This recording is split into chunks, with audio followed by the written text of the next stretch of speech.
If we don't have a buyer journey, everything we do is just hoping.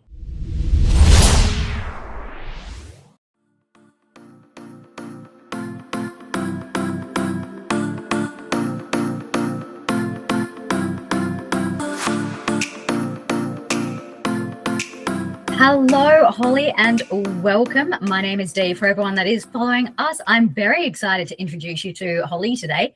Thank you for joining us. Tell us about yourself. My pleasure. Well, my name is Holly Spillane, and I'm a business strategist and coach. And my, zone of genius, my passion is biodynamics. So when we look at biodynamics, we're like, what does that mean? So I'm strategic. I always move with intention because I don't like wasting time. So I focus on mapping, the biojourney mapping. I love mapping the sales path. And I also love mapping the mood decision cycles of our ideal clients.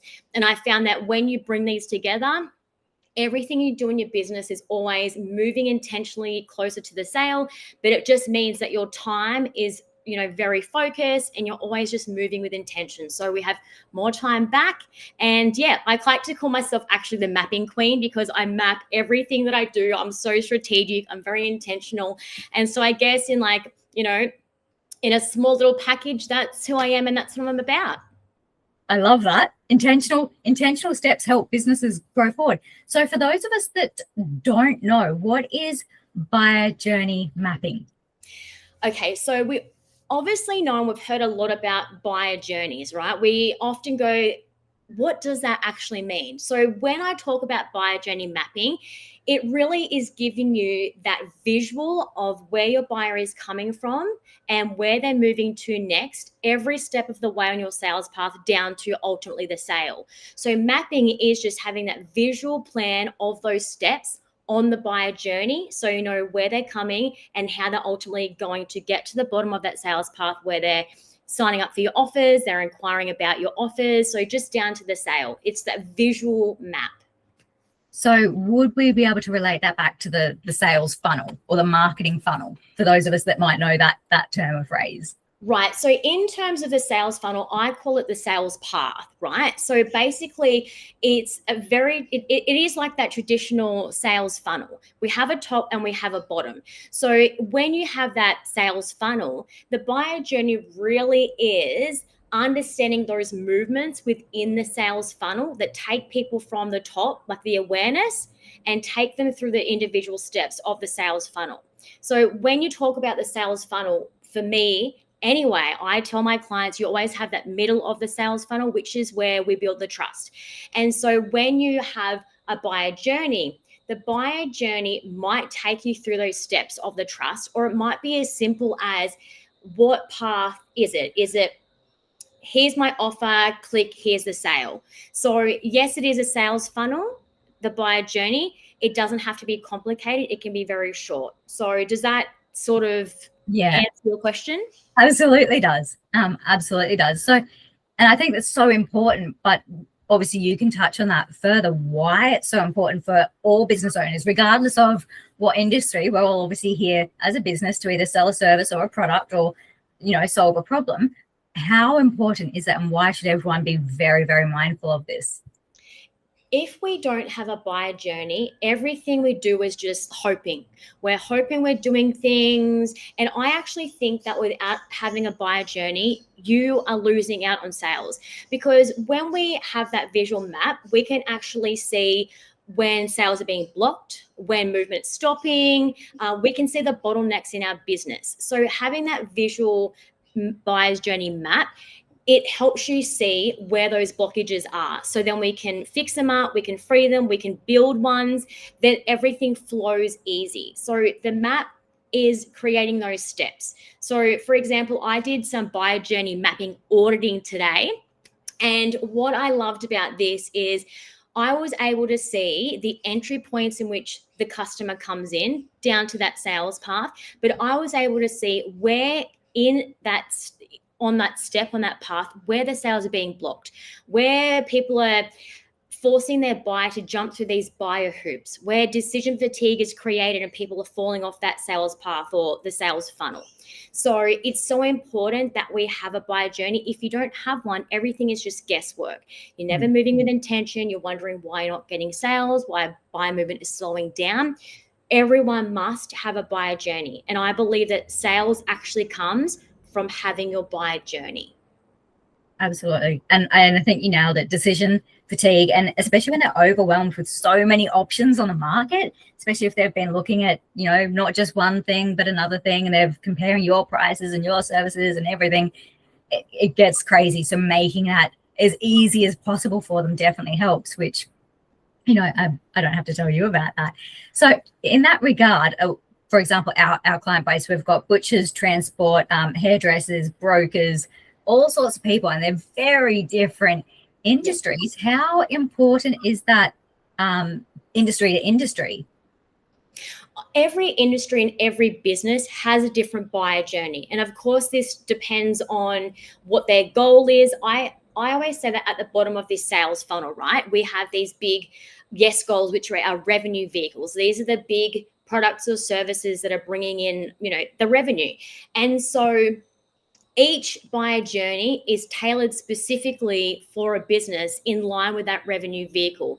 So just like you said before, where there's decision fatigue in the market and then there's decision fatigue within a business, right?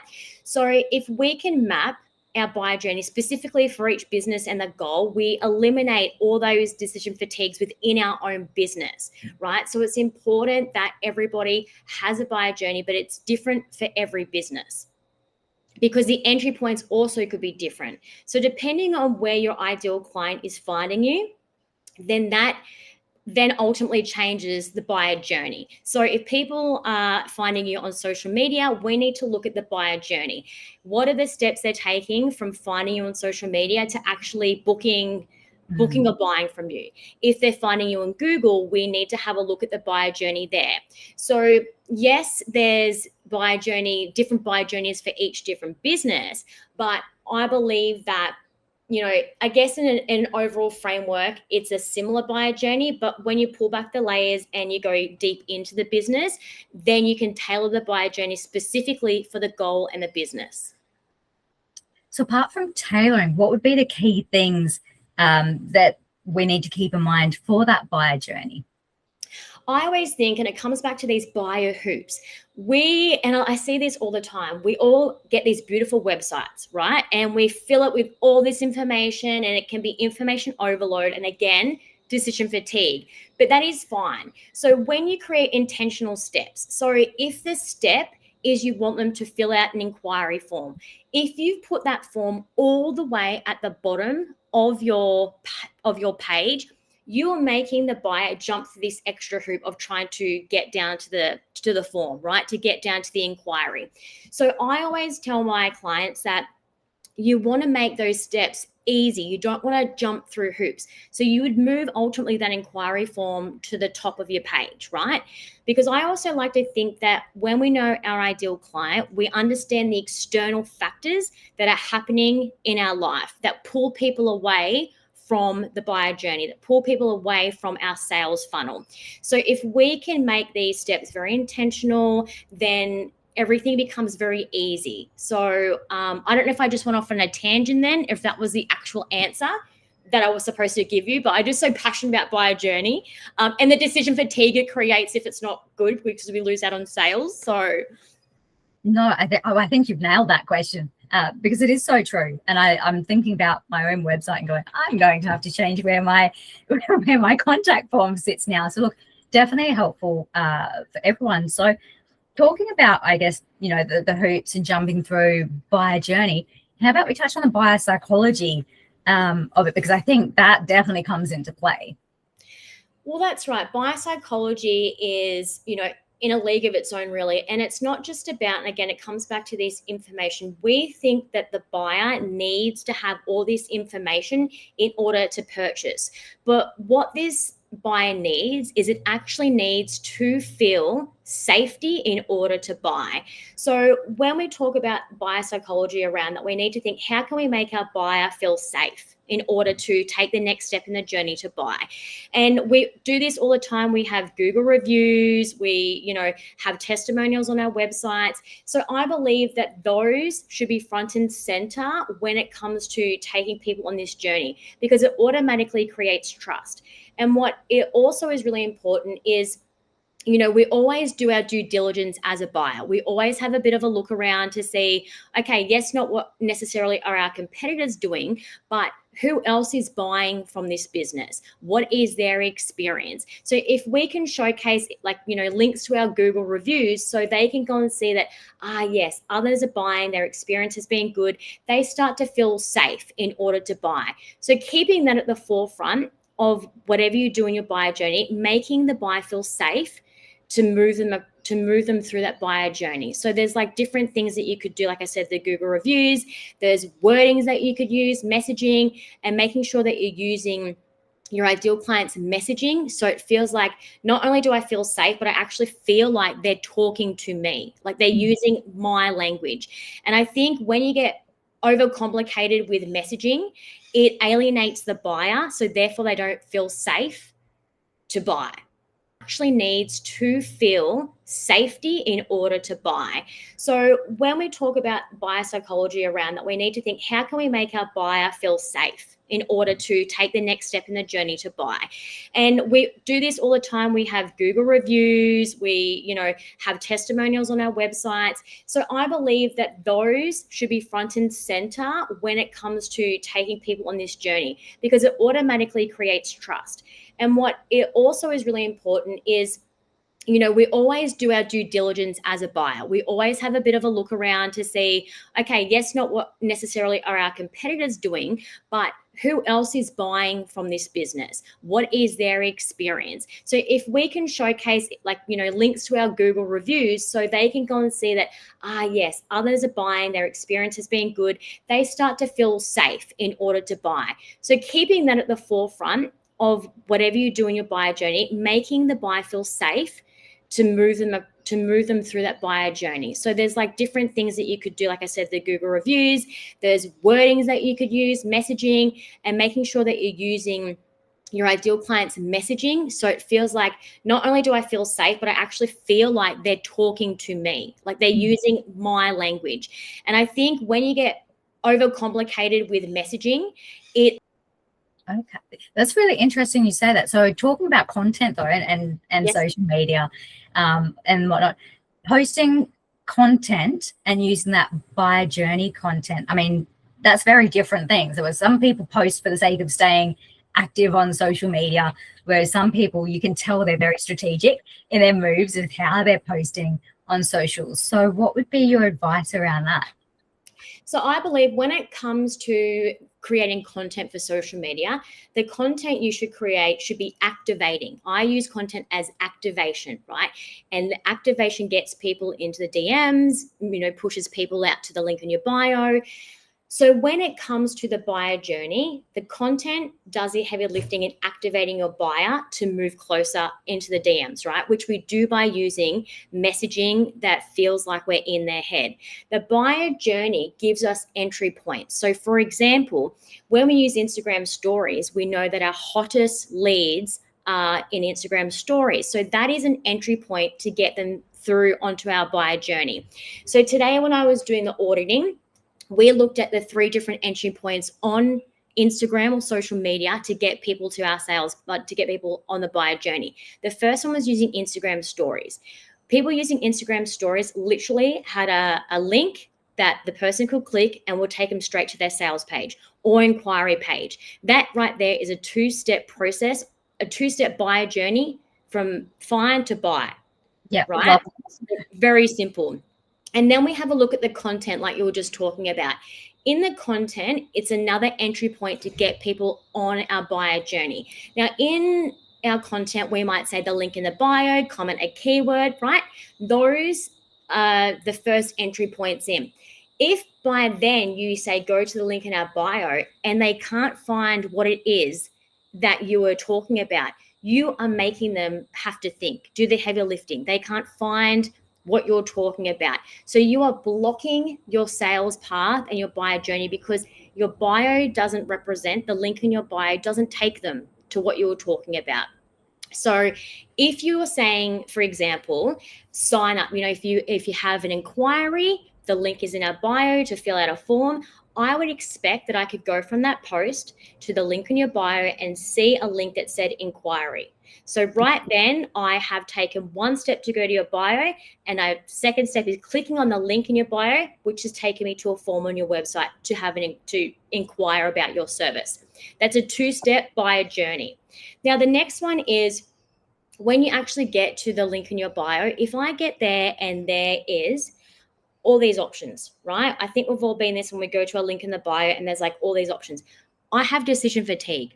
I can't see what you're trying to say. I'm confused, and I don't even get on that buyer journey. I don't even get on your sales funnel because I'm confused. So in terms of content, you need to look at the entry points on your social media and say, how can I take my ideal client from first point to second point? That's the buyer journey. Now, your eyes are rolling back in your head, and I feel like I'm just so confusing you right now. I feel like the buyer journey, it can be confusing. So I guess my job as well is to try and simplify it so it's not confusing, so we don't just think it's not important, because the sales, like I said, come from mapping the buyer journey. Very much so. So what would you say is the biggest misunderstanding, I guess, that business owners have when people aren't buying? I think that the biggest misunderstanding is they think that, oh, okay, well, there's something wrong with my content. There's something wrong with my messaging, or maybe even it's like the pricing. So they start to really, go into this overthinking mode, and they tweak things and they change things and they don't give it its due diligence. Now, before I tell any client to, hey, let's have a look at pricing, let's have a look at your messaging or your content, I always start with, okay, let's have a look at the map, because sometimes it's as simple as the fact that people can't get to what you offer quick enough. You've overcomplicated the journey. So we have a look at the journey. If there is 6 to 7 steps in that buyer journey, that is where the blockage is in the sales. So we would see how we can eliminate some of those steps to make the buyer journey shorter and simpler. Then we start testing that. If we've been testing that and still the sales are slow, then we can go, okay, maybe it is another area in your business that's why the sales aren't coming. But we test the buyer journey first, because we want to make sure that people can get to the sale quickly and easily. And if they can't, then we start testing the other areas in our business. Awesome. That's helpful for everyone. So when you have a client that comes to you, and let's just say they've gone through that whole journey with their social media marketing team, their website developers, and they've gone, right, we've built all of this, and everyone's saying how great it is, but they're just not getting the traction that they're hoping for. Where would you start when you've come in and they've gone, help, Holly, we need something, we need a solution? I would have a look at 2 things. I would have a look, mainly one thing. I'd have a look at their visibility. So obviously we need traffic, right? We need traffic to our websites. We need traffic to our social media. Without traffic, all we are is a beautiful website product, a beautiful buyer journey, a beautiful sales funnel. But if we don't have traffic going to our entry points or going to our website, our social media, then we are literally dried up. Right? So I would always start with, okay, let's talk about visibility expansion. Where is our ideal client hanging out online? Where are the decision makers hanging out online? How can I represent myself in spaces as the expert, as the authority, as the go-to that makes me more credible, more reliable, more trustworthy, and that will bring the traffic. So I would just have a look at expanding your visibility online or even in the community. If you have everything else, ticked on your to-do list and it's all amazing, if that still isn't working, I would have a look at, your visibility. I think that's so true, because people can't buy from you if they don't know you exist, right? Yeah, that's right. And we always see it. Like, I've seen it so many times in my past when I had an e-commerce store. We could have the best of the best. We could have invested so much money in our website. But again, if our analytics and our data show that there's just no traffic, we are just like a hidden business behind a brick wall. We need that traffic. Yeah, absolutely. And it's, I think, the same for, you know, the e-commerce versus this online service businesses as well. Yes. Regardless of what we do, whether it's, you know, the products, the butchers, the insurance brokers, myself online, you still need visibility. So absolutely important. So on, I guess, on that topic, how would you identify, apart from sales and contacts, that the buyer journey isn't really working? Again, and that's why mapping is so good, because once you map, you can see if that map is okay. So, a couple of things. If the map is too long, right, then that's when we jump through hoops and that's when it's not working. If I find that if there's too many competing goals, so by goals I spoke about before, like revenue vehicles, if you have too many competing goals, that means that your time is spread so thin trying to do all these different tasks to get people to these goals. And when that happens, you get fatigued, right? And your time is spread thin. So you're diluting your efforts and your energy because you've got too many competing goals. So that is one of the biggest issues that I see, too many competing goals, or people that on their sales path or their sales funnel, they don't actually have a middle of the sales path, which is where we build trust, which is where we make people feel safe. So this could be things like having an email list, right? This is where we start creating and making that, feeling that safe environment so people feel safe to buy.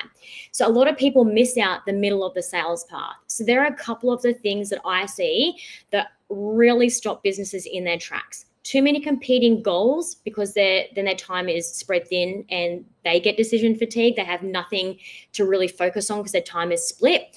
Or ultimately not even having a middle of the sales funnel. So you're not building trust anywhere. You might have people going to your email list, that's great. Maybe your Facebook page, that's great. But then what are you doing with that? If they just sit there, you're losing out on this warm audience who are ready to buy, but you're just not building trust. So would you say that's probably the most common Yes. place? Yeah, okay. It sounded like it would be. Of course, and a lot of people, and this is where you get this first kiss sales energy. So I always say that if you don't have a middle of your sales funnel, you are creating all this content, you're doing all this marketing and messaging at the top of your sales funnel, and then you're going straight to the bottom, which is where you bring that first kiss energy. And so I always like to use the analogy as a first date. So imagine walking in on a date and you don't know this person, it's a blind date, and you go to shake their hand and they go in for a kiss on the cheek. You are like, wow, I don't even really know your name. So that is first kiss sales energy. If you had sat down with them and you had a beautiful dinner, conversations, right, you're starting to feel trust. So at the end of the night, if they go in for a kiss on the cheek, you're more open to that because you have created trust. So yes, a lot of people miss the middle of that sales funnel and go straight in for the hard sale. And when that happens, people turn away and they very rarely come back for the sale. I actually love that analogy. I know, it works so well, doesn't it? Right? I haven't heard it before and I love it and I might steal it. Yes. But where would you say, I guess, people that should start looking at their buyer journeys? So naturally, you know, they've learned a lot already listening to you today. When they're starting to consider their own buyer journey, where should they even start?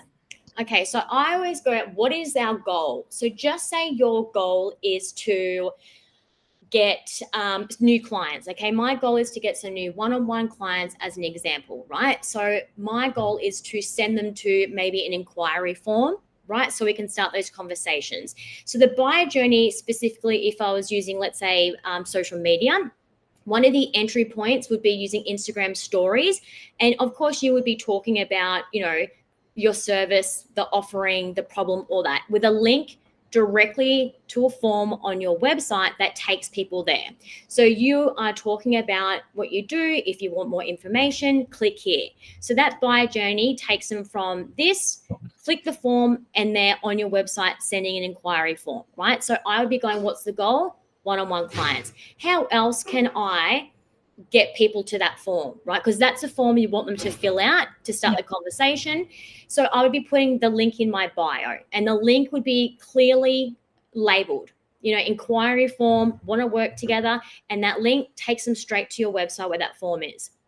And again, if you're doing content on your page and you're talking about previous client results, all of the things, then you'd be saying, if you want more information, the link is in my bio, or comment this keyword. Your goal is to move people closer. And so if the goal is to have more clients, then you want to give them the step that they need to take to become a client.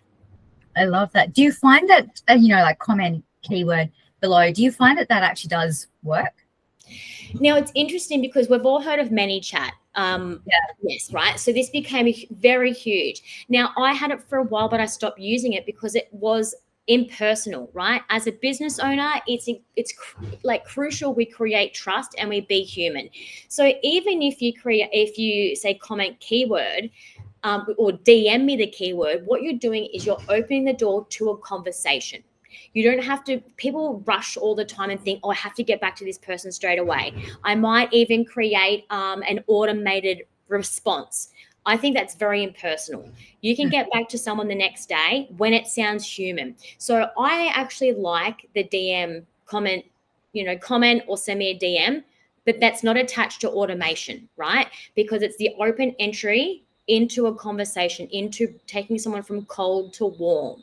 When you have them in a space where you can have two-way conversation, trust is built, right? They can really feel the person that you are, the business that you have. You can answer all their questions and they're likely to buy. So I love that aspect of it, but without it being, piggybacked by automation.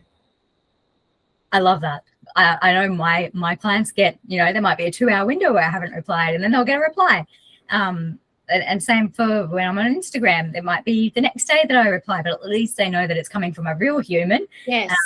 And not some chat bot that's trying to sound like me or whatever. So yeah, look, I fully believe in that contact as well, making sure it's coming from the human. But different things for different people.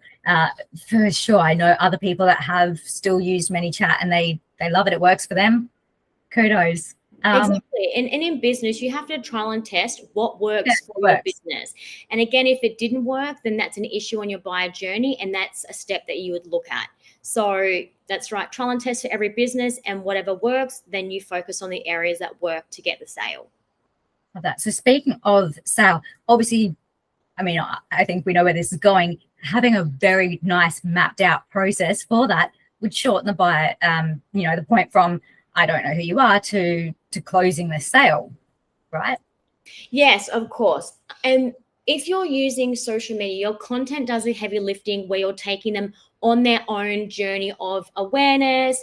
Then I call it brag, which is like showcasing your wins and your reviews. So your content is doing the heavy lifting, right? In terms of building trust.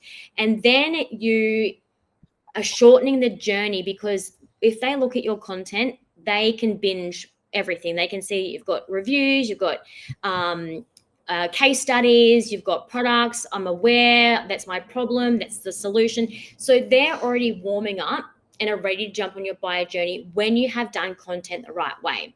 Then your content's pushing them to a link in the bio, which takes them directly to something on your website. Yes, that shortens the journey. They're warmed on your content, the direct access and entry point is your link in bio, and then they're onto your entry form into your email saying, hey, can I have some details? So yes, it is. Does that answer clearly answer? It does. So naturally then the progression from that would be that can definitely help people's internal teams as well. Exactly. I think in any company and business, having a visual, because usually if you're in business, you are somewhat strategic, you've got timelines to work towards. There's only so many hours in the day, so we want to be intentional. So when our team can see the visual map of the buyer journey or even the sales funnel, they know where their efforts need to be. They know, all right, well, we need to take this person from this step. So they have a good idea of messaging, content creation, marketing that they need to be focused on in order to get people either down the sales path or, further on the buyer journey. So huge for teams. Love that. Because naturally teams do want to streamline should be wanting to streamline operations, and this absolutely does that. So what would stop people on that journey? The most common, thing that would stop people on that journey. So I know for the e-commerce people, they might see, you know, items left in cart and they haven't quite completed the checkout, but they've gone through and they've put the items in their cart, but they haven't. Or the butcher shop who sees the guy walking past the window and goes, oh yeah, I'm looking at the lamb chops, but then they keep going. What could be improved in that buyer journey? Okay, so with the e-commerce side of things, if people are putting stuff in cart and not coming back, I would have a look at, first of all, what has stopped them? Is there too many steps that they need to take right at checkout where they don't have time? So, for example, when we're talking about the external factors that our ideal client has, if they can't check out instantly within a minute, where if someone's coming to them, they can't say, just give me a second and quickly check out, then that you're going to lose a sale. It needs to be quick. So I would have a look at, okay, what is happening on this cart, you know, on the checkout cart? Is there too many options that they need to click? Is there too many things happening where they can't fill it out in just a sec? So I would start. Yes, that's right. Like, you need to have a look at all these options that are creating decision fatigue. Have I put my email address in? Is my bank account linked up to that? All those things. So having a look at streamlining that actual process as well to make the buyer, like when we have a website, they say you want to make it user friendly. When it comes to buyer journey, you want to make it buyer friendly, right? You want it to be very easy. Now, in terms of the butcher who someone walks past and has a look at the meat and might not come in, how can we create trust in that instance that makes them go, hey, hang on, I actually want to come here? So maybe there's something that we could do on the shop window that says we have 5-star Google reviews, we're the #1 butcher in Tugun, whatever. How can we create trust by, you know, as they're walking past? And it could be as simple, honestly, as having a photo on the glass of the team, you know, staff member of the month, or something that shows the culture of the business. People trust when they see faces. People trust when they see reviews, and they trust when other people are buying. So as the person's walking past, we have this beautiful big landscape, like this real estate, which is the front window. How can we entice them in to come in and buy? And it would be trust, right? So if I know that this butcher has some amazing 5-star reviews, if I know that I'm looking at the faces on the front, but next door is just a front window with meat, I'm going to pick the one that I know has good Google reviews, has some, you know, photos on the front, or something that excites me and makes me feel intrigued or safe to walk inside. I love that. And that's so true, isn't it? Yeah. When we're going past, like, oh yeah, I'll come back later, but you don't always come back later. You might go to Coles instead and buy, using that butcher analogy, of course, but yeah, because you might see something else there that builds the trust, or you might go, oh, well, I'm watching that person actually prepare that, so I trust that it's yes. safe. Absolutely. So if someone wanted to start looking at their buyer journey and creating that map tomorrow, for example, what would you suggest as a great starting point for them to make those improvements? Okay, so I would first look at the bottom of the sales path. What is our goal? What are we trying to achieve? What's the revenue vehicle? Okay, where are we hanging out online? Are we on LinkedIn? Are we on Facebook? Are we on Instagram? Are we just using Google? Okay, so once you know where your audience is, where you're hanging out, and you've got your goal, okay, let's have a look at the entry points, right? The entry points are to get people onto our sales path. So we want to bring them down to the revenue vehicle, the goal at the bottom. So I would have a look, if someone's using Google and they land straight on your page, what page are they landing on first? It's usually the home page, right? Can I buy from you instantly? Can I feel trust from you instantly? So I would have a look, that being the first entry point. Okay, so where am I sending them? Or is it just a beautiful homepage and I have to do the heavy lifting to try and find the inquiry form, to try and find the buy form, like the buy button, right? So I would have a look at the goal and the way that people are finding you. Social, Google, right? What's their first step on that buyer journey? Again, like we said, it's the homepage. Homepages look pretty, they got information. If that person is on Google, they're coming to you because they have buying intent. They want to basically buy. So you want to make sure that your buyer journey is set up that's simple, so they can come to you, they can find you, they know what you're about, but they can buy instantly. So I would be having a look at the goal and the entry point, how people are finding you, and what is that next step? Do they have to jump through hoops? Do they know where to buy? Do they feel trust and safe? So I always tell my clients, have a look at your own buyer journey, put your consumer hat on and come in and go, okay, if I was to go to my website and land on the homepage and I want to buy from you, what steps do I need to take to buy? Oh, I have to go to the bottom of your homepage, which then takes me to your about page. And then on the bottom of the about page, I have to go to fill out the form. Yeah. I'm exhausted. I'm not going to get to there, right? So having a look from a consumer point of view, those steps that you're taking people on to buy from you once they have found you. And then once you have it mapped out, then you go, okay, let's have a look where we can eliminate some of those steps that brings the buyer journey, more simple and easy from when they find you to when they buy. I love that. Streamline the process, guys. Streamline it. Streamline the process always if you want to make sales. Yeah. Well, I mean, I feel like a lot of our clients are there to make, sales of some sort, whether it's selling insurance, selling lamb chops or whatever, it is, selling gravel, whatever it is, that's how business works, isn't it? Money exchanges and you get a product or a service, to put it simply. But I love that. Do you want to add sorry, I'll start that sentence again. Would you like to add anything else today? Like I don't know, a quick win tip or something?